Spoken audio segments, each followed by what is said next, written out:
Durante a 8ª Festa da Semente Crioula e terceira Feira da Economia Solidária de Seberi, o MPA recebeu o presidente da Fundação Banco do Brasil, Cleiton Guimarães Moraes, para o lançamento da pedra fundamental de uma fábrica de bioinsumos.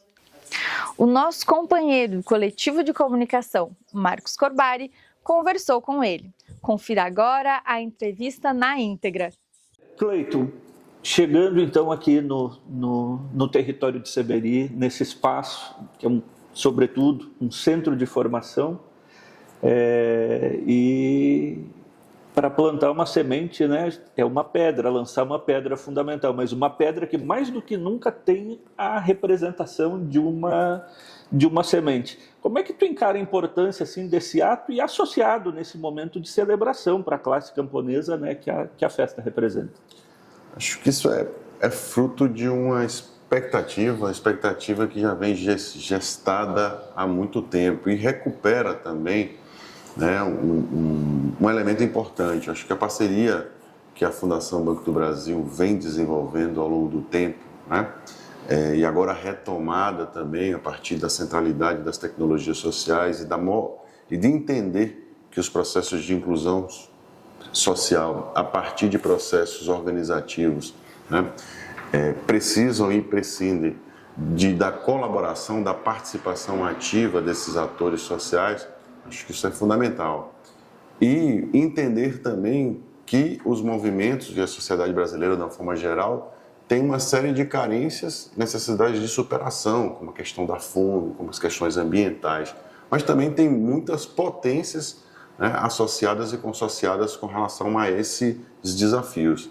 Então, o processo da transição agroecológica, os processos também, né, de desenvolvimento de cadeias, e para isso, insumos, bioinsumos, saberes tradicionais, sementes, né, como processos também de soberania nacional são muito importantes. Então, a gente vem a Seberi, né, nesse território extremamente importante, como você colocou, de formação, né, também buscando um processo de parceria que é histórico também com o movimento dos pequenos agricultores, né, e com a Cooperbio, inclusive que iniciamos esse processo com a própria certificação das tecnologias sociais, né, do banco de sementes, das sementes crioulas, etc, etc. Então, a pedra fundamental, ela significa, primeiro, a retomada disso, esse compromisso histórico que a Fundação Banco do Brasil tem com os públicos priorizados, que um deles é a agricultura familiar, e também essa esperança de que, consociado com esses apoios, a gente possa estar recuperando um processo de desenvolvimento autêntico mesmo, que seja sustentável, porque preserva o meio ambiente e inclui as populações, né? Inclui esses públicos priorizados. Nós passamos a enfrentar um legado difícil, pesado, que é o retorno do Brasil ao mapa da fome 2 anos atrás, né? E isso até certo ponto foi revertido à base de muita política pública de acesso ao alimento. No MPA nós temos insistido que não basta dar acesso ao alimento, mas precisa ser um alimento saudável, né, e, se possível, de produção agroecológica. Né? Nesse ponto específico, a estratégia da transição ela depende muito dos bioinsumos. E aí entra essa parceria incrível que tem se construído com a Fundação Banco do Brasil e também com outros setores, né? E olhando daqui para frente, a tua expectativa para essa relação, né? O quanto isso pode se desenvolver e de fato fomentar que o povo brasileiro tenha acesso a mais alimento de qualidade e saudável. Acho que isso parte também a gente entende essa pedra fundamental também como um projeto, né, vamos dizer, inovador, né, e um projeto piloto.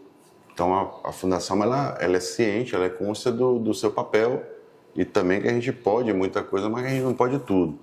Mas a gente pode ampliar os processos de alcance e chegada nos territórios por uma estratégia que é uma estratégia de mobilização de parcerias e, fundamentalmente, pelo processo de debate de escuta ativa e atenta, e para isso a gente participa de fóruns, por exemplo, como a CNAP, né? E que dali estruturam, a partir desses debates e dessas percepções de diálogo e concertação com a sociedade, elementos fundamentais para a elaboração de políticas públicas. Então, o que a gente visualiza, né, do ponto de vista de salvaguardar a questão da segurança alimentar, mas com um alimento que genuinamente alimenta, né, um alimento saudável, um alimento livre, né, de contaminantes, de agroquímicos, né, fundamentalmente ela precisa estar consorciada com políticas públicas, né? Então, nessa perspectiva, a gente tem dialogado, por exemplo, e produzido elementos concertados, por exemplo, com o BNDES, com o governo federal, né, que está nesse território, como, por exemplo, o edital do Ecoforte, redes, né, que busca estruturar e fortalecer os mecanismos de interação nos territórios, né, a partir da organização da agricultura familiar e de assentados da reforma agrária. Vocês, enquanto fundação, têm fomentado muito esse diálogo, ações e práticas junto com movimentos sociais que estão com, a gente costuma dizer assim, com o pé na terra, com o pé no asfalto da periferia, estão andando e caminhando com o povo e particularmente, muitas vezes, com aqueles que a gente diz, são os sem nada do nosso tempo. Esse reencontro histórico com a sua função social é um momento importante e bonito também, mas também, com certeza, evoca coragem e o enfrentamento de uma série de resistências. Como é que está sendo isso? Eu acho que o desafio, né? Acho que o desafio que a instituição é chamada e nós também, né, por estarmos nessa quadra investido dessa oportunidade, desse desafio, né, de liderar essa instituição que é tão importante, que esse ano completa 40 anos. Primeiro, a gente teve um grande desafio de reorganizá-la, né, porque nos últimos anos, né, em especial de 2016, né, até 2023, a instituição ela passou por vários processos esses que dificultaram, né, o desempenho do seu papel, da sua vocação, né? Quando constituída ali em 85, a elaboração da Fundação Banco do Brasil trazia que o seu papel preponderante era atuar na inserção dos brasileiros que historicamente estavam à margem dos processos, né, de tomada de decisão e das políticas públicas, promovendo assim um equilíbrio regional das regiões, né, diversas do Brasil. Então, recuperar isso, né, reconstruir, reorganizar a estratégia demandou muito esforço, né, da gente. E no processo também de rearticulação das redes que eram constituídas, como a rede de tecnologias sociais, né, e da mesma forma o consórcio de parcerias para que a gente possa estar alavancando discussões, incidindo nas políticas públicas e também consorciando esforços financeiros para que a gente possa estar apoiando, né, projetos de natureza não reembolsáveis, mas que são fundamentais para a inclusão socioprodutiva. Tem dado muito trabalho, mas também tem logrado, né, colher também já os frutos desse exercício.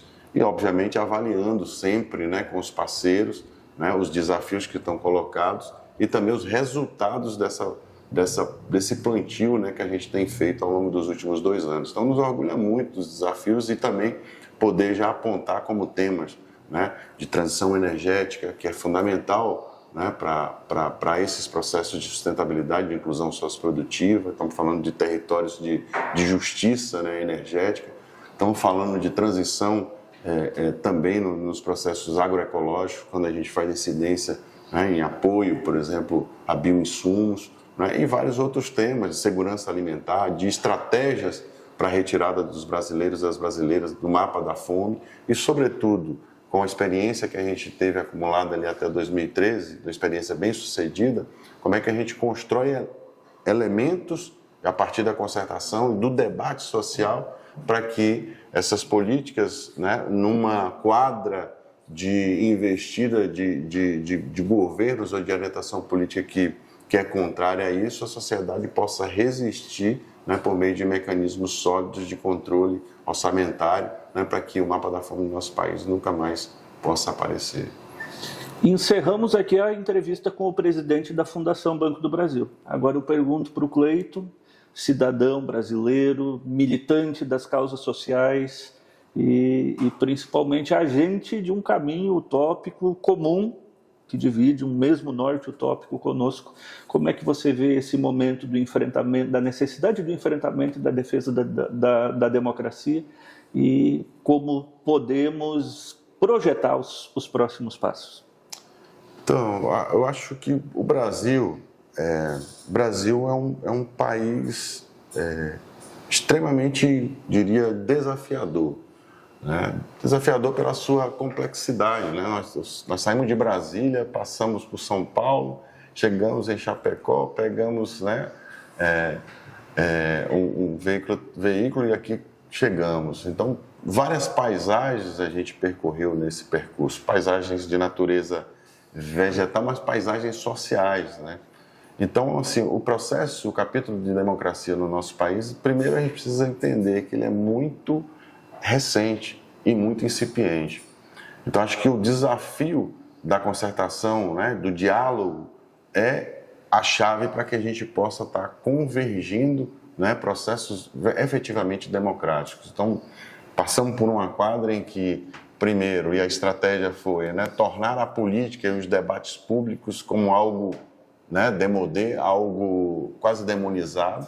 Então, isso empobrece o debate público, isso facilita os processos de ataque às estruturas democráticas, e o que a gente vê objetivamente é que essa lógica tem endereço certo, que é cada vez mais fazer, né, a indústria da miséria. Então, se a gente pegar esse recorte de 2016 a 2023, sobretudo no período da pandemia, somado a isso, o que a gente vê no Brasil, no retrato também no mundo, é um processo de extrema concentração de riqueza. Né? Então, supressão de espaços democráticos, né? Alijamento da participação popular é inversamente proporcional à distribuição de riqueza. Então, a democracia é uma equação também, antes de mais nada, né, de processos, de reflexões, de processos de distribuição da riqueza nacional. Então, acho que esse pode ser um elemento fundamental para que a gente convença, né, a sociedade de que o terreno da democracia é o terreno da prosperidade material, no sentido distributivo, e da prosperidade também do bem viver, né, em que não falte, né, elementos para que o sonho, né, de quem quer que seja, de como quer que seja, não tenha sua limitação na própria concepção, que as pessoas possam sonhar e efetivamente correr atrás de implementar com condições objetivas, né, de equalização em boa medida com a intervenção do Estado, mas sobretudo fruto de um debate de consciência cada vez mais elevado da sociedade. A mensagem final, então, é de esperança, mas há que se lutar para manter essa esperança acesa. Exatamente. Ninguém ganha nada, se conquista, né? Então, o processo de organização e mobilização, antes de mais nada, é tomar a rédea do nosso destino e fazer coletivamente os processos de transformação.